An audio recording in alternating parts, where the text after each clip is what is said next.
আর্জেন্টিনার মেসিকে আরো বেশি সাপোর্ট দেন বাংলাদেশের মুসলমানরা। তারা গতকালকে মিশরের ফুটবল টিম এবং মিশরের মুসলমানদের সাথে যা করেছে এটা পৃথিবীর কোনো মুসলমান হলে সে মেনে নিতে পারে না। এই আর্জেন্টিনার সাপোর্টাররা তারা মিশরের মুসলমানদের গায়ে তারা মদ ঢেলে দিয়েছে। ইভেন এই আর্জেন্টিনার সাপোর্টাররা তারা তাদের দেশের আর্জেন্টিনার পতাকা না এনে তারা এমন একটা পতাকা মিশরের ফুটবলারদের সামনে রিপ্রেজেন্ট করেছে যেই দেশের পতাকা দেখলে প্রতিটা মুসলমানদের থুতু নিক্ষেপ করা ফরজ হয়ে যায়। এবং এই মেসিকে একটা কথা মুসলমানদের পক্ষে মানবিকতার দিক থেকে বলতে কখনো দেখেছেন?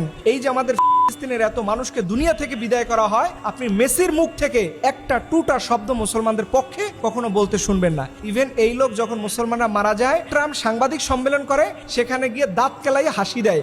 সেই মেসিকে সাপোর্ট করে আমার দেশের মুসলমানরা। তাদের জন্য এই দেশের মুসলমানরা উল্লাস করে। এটা আমার জানতে ইচ্ছে করে আসলে ইমানের নূর তাদের মধ্যে কতটুকু আছে। তবে গতকালকে মিশরের ফুটবলাররা এমন কিছু ব্যতিক্রমী কাজ করেছে যেটা দেখে আমার কলিজা ঠান্ডা হয়েছে। একজন খেলোয়াড় সে বলেছে হাসবুনাল্লাহ, তারা আমাদের সাথে যতটাই ষড়যন্ত্র করেছে, হাসবুনাল্লাহ, আল্লাহ আমার সাথে আছে। আমি দেখলাম যে এই মানুষটা চোখ বেয়ে পানি পড়তেছে। আপনি বুঝেন একজন অ্যাথলেট কথা বলতে পারে না, কান্না করে দিচ্ছে আর বলছে হাসবুনাল্লাহ, আল্লাহর সাথে আছেন। ইভেন মিশরকে আরো ধন্যবাদ জানাচ্ছি, তারা গোল দেওয়ার পরে দেখলাম মাঠের মধ্যে তার সেজদা দিয়ে পড়ে আছে।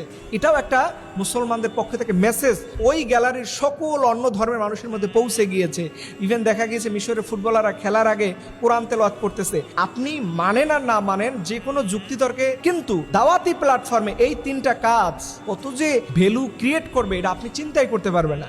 এই যে ইউরোপ আমেরিকাতে আগামী 70 বছর নাগাদ যে ইসলামের জয় জয়কার হবে এটা ফুটে উঠবে এই জাতীয় কাজের মাধ্যমে। এই সেজদা, এই কোরআন তেলাওয়াত, হাসবুনাল্লাহ বলা, এগুলো মানুষের অন্তরে দাগ কাটবে। ওইখানে গিয়ে আমাদের মতো হুজুর, ইভেন ইউরোপ আমেরিকার যে কয়জন হুজুর আছে বা যে কয়জন ইসলামিক স্কলার আছে, তারা সবাই মিলে কি এই সকল জনগোষ্ঠীর সামনে দাওয়াত পৌঁছাতে পারবে? এটা আপনি আন্তর্জাতিক দাওয়া নীতি যদি পড়েন সেখানে আপনি দেখতে পাবেন যে এই স্পোর্টসের মাধ্যমে ইসলামের অনেকটাই দাওয়াত হচ্ছে। এই মেসি এত বড় ফিগার হয়েছে তাই আজকে সারা পৃথিবীতে ওর স্পন্সর বিক্রি করা হয়। ও যে কোম্পানির জার্সি গায়ে দেয় এটার ভ্যালু কোটি কোটি গুণ বেড়ে গেছে। তুমি তাদেরকে সাপোর্ট দিয়া তুমিও মুসলমানদেরকে বিদায় করার পিছনে একটা অংশীদারিত্ব হচ্ছে। এর আগে ব্রাজিলের নিয়েও কথা বলেছি।